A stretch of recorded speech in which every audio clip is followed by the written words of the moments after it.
It's a very cool, blustery Sunday morning. I don't know if the wind is totally horrible. We're in Ieper's and I don't know. We're going to the, what are we doing? In Flanders Fields Museum, which is right here. It's probably way windy. This is like the main thing Rich just wanted to see. So we have these poppy bracelets. So we have to create an identity to visit the museum. Climbing the belfry. I think the sign downstairs said 237 steps to the top.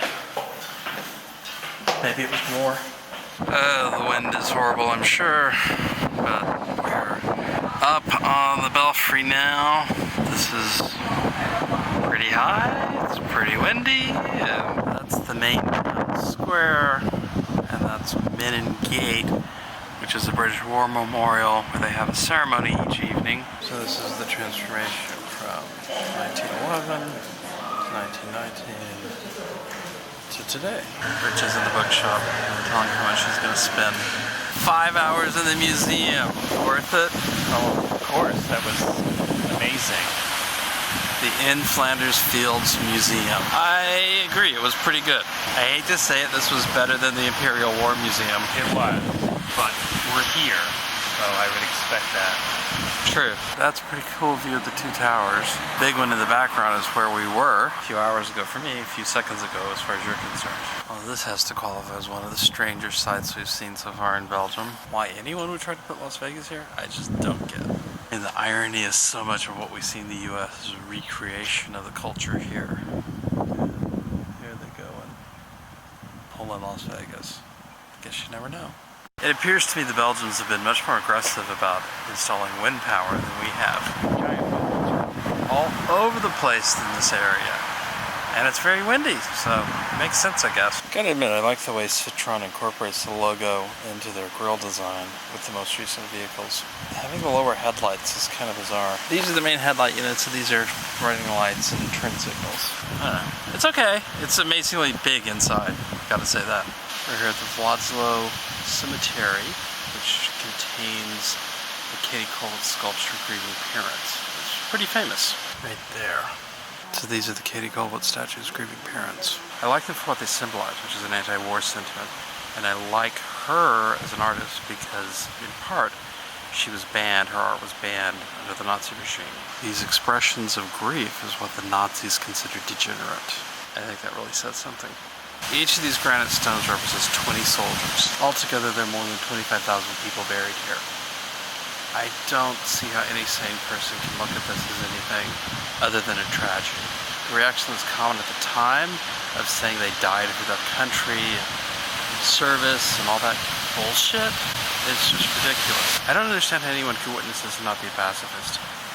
Tragic. Simply tragic. It's Monday morning. We're in Poperinge, Belgium. I think I'm pronouncing that right. Belgium, yes. Rich is off taking a photograph of the sign coming into town because he thinks it looks cute. So that'll be posted somewhere. And we are off this morning to see some more monuments and museums and stuff. This part of the trip, I'm basically just doing whatever he tells me because this is all his stuff. When we get back to Brussels, we'll go to the Magritte Museum and more of my stuff. But that's fine.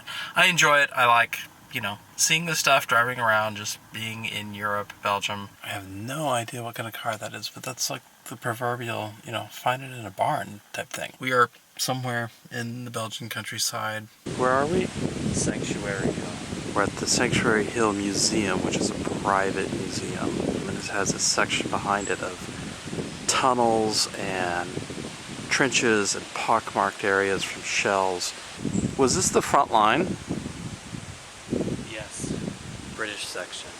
British section of the front line. I assume all this metalwork is original, not a recreation. It's creepy, that's for sure. This is a good map.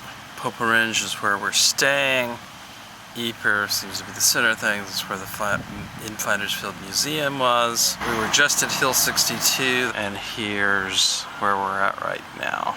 Now, know as much as I do about where we're at. And Richie's taking lots of pictures. We just had lunch at De Volksbond. They had a plaque inside the building indicating there'd been a cafe on that site since 1480 something. Of course, the whole town was destroyed in World War I, and it was rebuilt with concrete panels from a German bunker. So it's interesting. It's also very tasty. Recommended if you're ever here or across from the Passendale Museum. We found some chickens. Hello, girls. And one really big rooster there. Hi there. Reproduction of trenches at this Passendale Museum. Not nearly as nasty as the ones earlier. So here we go with the trenches from above. Good? Excellent. Really, really great stuff. This is the kind of house that was sent over from the U.S. to assist with the rebuilding of Belgium after the war ended in 1918. This one dates from 1922, and it says the man lived in it until 1972. So that's the museum we were just in. It's very well done, and it's on this beautiful lake, pond, whatever. I guess we're gonna go walking in the woods now. It's kind of interesting. Little gardens are shaped like poppies. So each country's created the garden. You know, it's the first time I've seen actual poppies growing. I like this a lot. This is the Canadian version. Looks like we've got the US over here. The American garden, and it looks to me like it's the same. The sign indicated each country was unique, but they look the same to me. Now we're at the New Zealand garden, and it is different. I bet the flowers are temporary. This one's the first one to be designed. So they're going to have different installations in each of the petals. That's interesting. So the flowers that were present in the US and Canada and Australia are just temporary until the actual design is put in place. That makes sense. So this is going to be very cool in 10 years or so. We're at Landsmark, which is a German cemetery. I find the contrast between the German cemeteries and the British cemeteries very interesting. Because the British cemeteries are about honor and not forgetting and glorification of the country, whereas the German cemeteries seem to be more reflective, more about loss. I think I prefer the German approach because to me it emphasizes the futility of war, where all you're left with is death and sadness. There's something about this approach that just seems so right.